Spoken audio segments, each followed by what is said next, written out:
Assalamualaikum warahmatullahi wabarakatuh. Kompetensi dasar yang kali ini akan kita bahas adalah kompetensi dasar 3.11, yaitu menganalisis kebutuhan oksigenasi. Kemudian kompetensi dasar 4.11, melakukan penanganan kekurangan oksigen. Tujuan dari pembelajaran ini adalah agar kalian mampu menganalisis kebutuhan oksigenasi pada klien. Selanjutnya kalian mampu melakukan penanganan pada klien yang mengalami kekurangan oksigen. Apa sih oksigenasi itu? Oksigenasi adalah pemenuhan kebutuhan klien dengan cara memberi aliran gas berupa oksigen O2 yang jumlahnya 21%, lebih dari 21% ya, pada tekanan 1 atmosfer. Toleransi kekurangan oksigen pada manusia hanya berkisar pada 3-5 menit saja. Lalu apa yang terjadi jika seseorang kekurangan oksigen lebih dari 5 menit?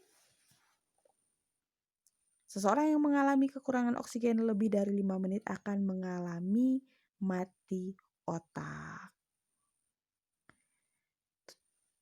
Tujuan pemberian oksigenasi adalah untuk menurunkan kerja paru, menurunkan kerja jantung, dan mempertahankan oksigen yang adekuat pada jaringan. Adapun syarat pemberian oksigen, yang pertama sebagai pengontrol konsentrasi oksigen udara inspirasi, kemudian sebagai tahanan jalan napas yang rendah, tidak terjadi penumpukan CO2, efisien, dan nyaman untuk klien. Faktor-faktor yang mempengaruhi kebutuhan oksigen, yang pertama faktor fisiologi, kemudian faktor perkembangan, faktor perilaku, dan faktor lingkungan. Anatomi fisiologi sistem pernapasan. Sistem pernapasan pada manusia atau saluran pernapasan pada manusia terbagi menjadi dua, yaitu saluran napas atas yang terdiri dari hidung, faring, laring, dan trakea. Kemudian saluran nafas bawah yang terdiri dari paru-paru, bronkus, bronkiolus terminalis, bronkiolus respiratori, ductus alveolar, dan saccus alveolar, serta alveoli. Ya, ini gambar dari organ sistem pernafasan atau sistem pernafasan, mulai dari mulut sampai dengan paru-paru, lengkap dengan diafragmanya, ya, atau otot pernafasan pada manusia, diafragma. Ini alveoli, ini gambarnya alveoli. Ini bronkus, ini percabangannya bronkiolus. Jenis pernapasan, ada dua jenis pernapasan pada manusia, yaitu pernapasan eksternal dan internal. Ya, pernapasan eksternal ini adalah pernapasan yang mekanismenya di mana dimulai dengan masuknya O2 dari mulut dan hidung, kemudian dilanjutkan ke trakea dan percabangan bronkus hingga mencapai alveoli dan dioksigenasi dan terjadi proses oksigenasi darah di sana. Selanjutnya darah akan mengangkut oksigen mengalir, kemudian dialirkan ke seluruh tubuh. Sementara pernafasan internal pada sistem pernapasan manusia berupa proses terjadinya pertukaran gas antar sel jaringan dengan cairan sekitarnya yang sering melibatkan proses semua hormon termasuk derivat katekolamin yang dapat melebarkan saluran pernapasan. Ya. Fisiologi pernapasan. Secara fisiologis, proses pernapasan manusia terdiri atas 3 bagian yang dijabarkan sebagai berikut, yaitu ventilasi. Yang pertama ventilasi. Ventilasi berupa aktivitas masuk dan keluarnya udara atmosfer dari alveolus ke paru-paru atau sebaliknya. Ya, sekali lagi, ventilasi adalah aktivitas masuk dan keluarnya udara atmosfer dari alveolus ke paru-paru atau sebaliknya. Kemudian difusi. Difusi merupakan aktivitas pertukaran gas-gas oksigen dan karbon dioksida antara alveolus dan kapiler paru-paru. Ya.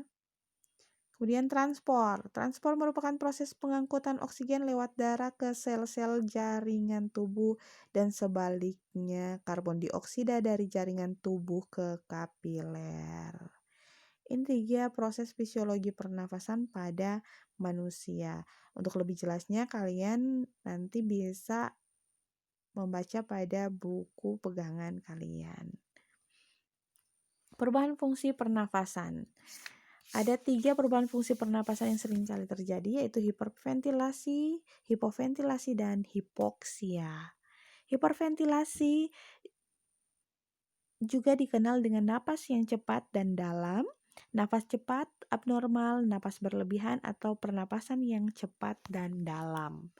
Penyebabnya antara lain kecemasan, kemudian adanya sepsis atau infeksi yang berat, kemudian keracunan obat-obatan, dan ketidakseimbangan asam basa.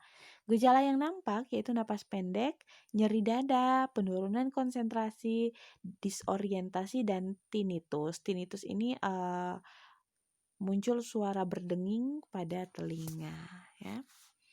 Hipoventilasi terjadi pada saat ventilasi alveolar tidak adekuat untuk memenuhi penggunaan O2 atau untuk mengeluarkan CO2 dengan cukup. Gejalanya nyeri kepala, penurunan kesadaran, disorientasi, kemudian kardiak distritmia, ketidakseimbangan elektrolit, kejang, dan kardiak arrest. Kemudian yang ketiga hipoksia. Hipoksia ini terjadi karena tidak adekuatnya pemenuhan O2 seluler akibat dari defisiensi O2 yang diinspirasi atau meningkatnya penggunaan O2 pada tingkat seluler. Penyebabnya turunnya hemoglobin, kemudian berkurangnya konsentrasi O2, ketidakmampuan jaringan mengikat O2, menurunnya difusi O2 dari alveoli ke dalam darah, menurunnya perfusi jaringan, kemudian gangguan ventilasi. Ya, ini dia penyebab hipoksia. Gejala yang timbul: kelelahan, kecemasan, penurunan konsentrasi, pernapasan cepat dan dalam, sianosis, sesak napas, serta clubbing. Ini tentang hipoksia. Masalah keperawatan yang berkaitan dengan kebutuhan oksigen. Masalah keperawatan atau diagnosa keperawatan yang sering kali muncul pada kebutuhan oksigen. Yang pertama, tidak efektifnya jalan napas, kemudian tidak efektifnya pola napas, gangguan pertukaran gas, penurunan perfusi jaringan, intoleransi aktivitas, perubahan pola tidur, dan resiko terjadinya iskemik pada otak. Oke, demikian. Terima kasih. Kompetensi dasar 3.11 dan 4.11 masih akan berlanjut. Nanti kita akan lanjutkan pada minggu berikutnya di hari Selasa nanti tentang macam-macam alat oksigenasi dan fungsinya. Tetap jaga kesehatan, perhatikan nutrisi kalian, tetap jalankan protokol kesehatan. Semoga pandemi ini segera berlalu. Kita berdoa sama-sama agar kita bisa segera bersua. Terima kasih atas perhatiannya. Mohon maaf atas segala kekurangan. Wassalamualaikum warahmatullahi wabarakatuh.